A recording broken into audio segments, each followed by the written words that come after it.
Путь наш лежит через Курайскую степь. Пересекаем реку Чую через мост и едем в сторону Перевалки, откуда в свою очередь туристы добираются до альплагеря Актрум. Мост через реку Чуя в плачевном состоянии. Видно, что особо за ним не следят. До сегодняшнего дня нам в принципе не нужны были внедорожные возможности Прадо, но ездить там, где любой может проехать на девяточке, не для меня. Иначе зачем покупать внедорожник? Леша меряет брод. А вот и первое внедорожное приключение. Ручей разлился, вода мутная и дна не видно. Не зря я взял болотные сапоги, одеваю их и иду щупать дно. Нахожу хорошую траекторию и преодолеваю первое препятствие, немного буксанув в травке.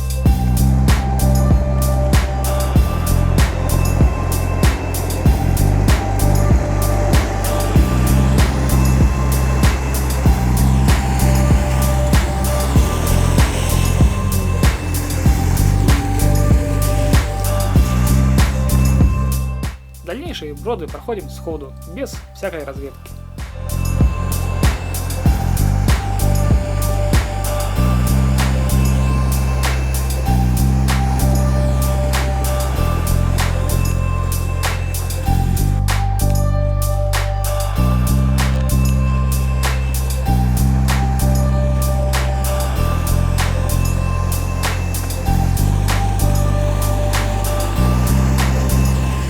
Погода портится, и начинаются сомнения, а стоит ли ехать, может лучше развернуться? Но, к счастью, мы не струхнули, не повернули и поехали дальше. По пути встретили компанию на микроавтобусе, которые ехали в ту же сторону. Предложили поехать вместе, так спокойнее преодолевать серьезные броды через речку Актрум. Хоть они и не сильно глубокие для Прадо, но из-за молочного цвета воды не видно дна и есть риск налететь на большой валун. А сильное течение усложняет разведку дна. Но, к счастью, все обошлось. Вот так-то нормально.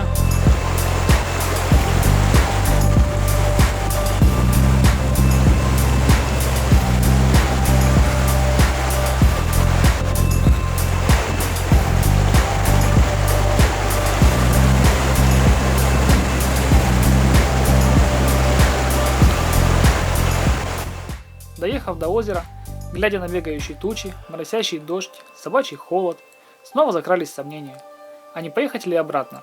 Чтобы обдумать, останавливаемся на обед, кипятим чай на газовой горелке. Я в это время успеваю снять несколько таймлапсов.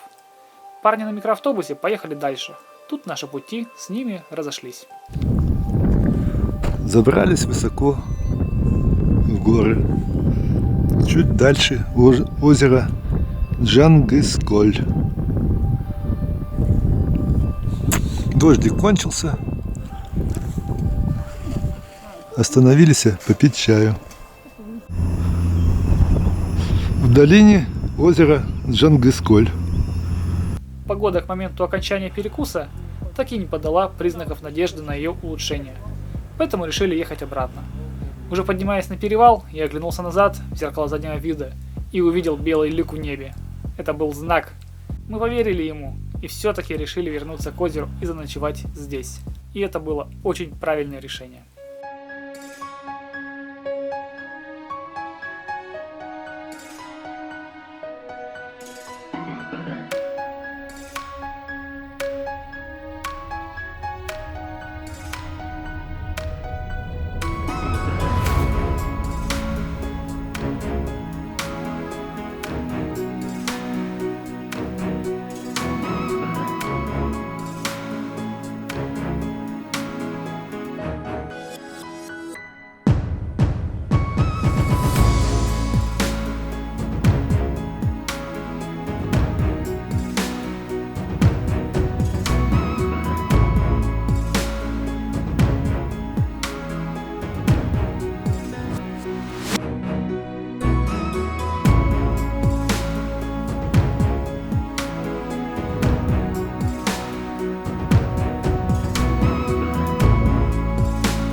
Вчера облачка все-таки рассеялись, и мы решили остановиться на этом озере, на озере Джангысколь с ночевкой.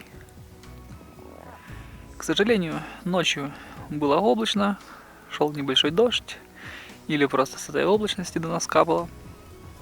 Но ночью звезд видно не было, к сожалению. Но что поделать, погода вещь такая непредсказуемая. А рядом с нами ночевала еще одна компания. Готовимся завтракать, и сегодня мы уезжаем отсюда. Почти собрались. Собираемся в обратную дорогу.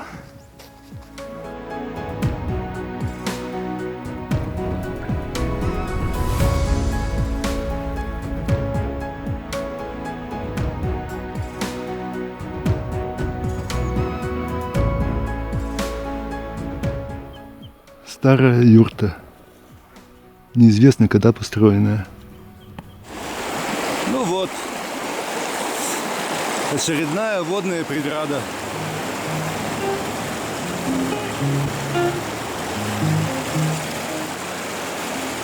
С нами еще едет маленькая машинка. Сузучка. Обратно по уже известной дороге было ехать намного спокойнее и проще. До Курайской степи мы ехали не одни. К нам присоединились наши соседи на Сузуки Джимни. Один ручей.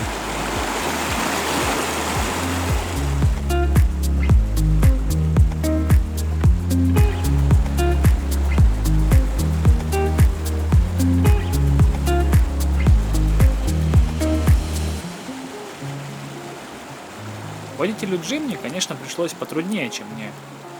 Машина хоть и проходимая, но воздухозаборник у нее все же находится ниже, чем на Прадо. Но броды он преодолел достойно. Только в одном месте немного забуксовал.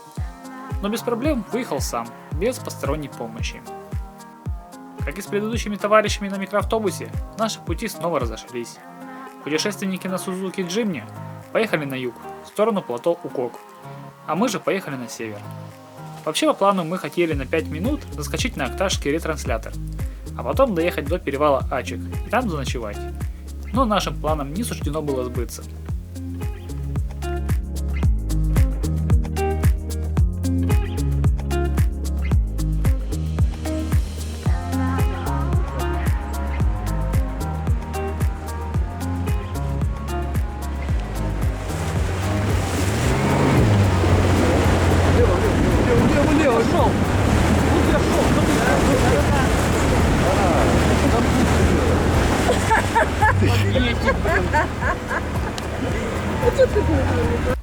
Ну и вот, преодолели мы все броды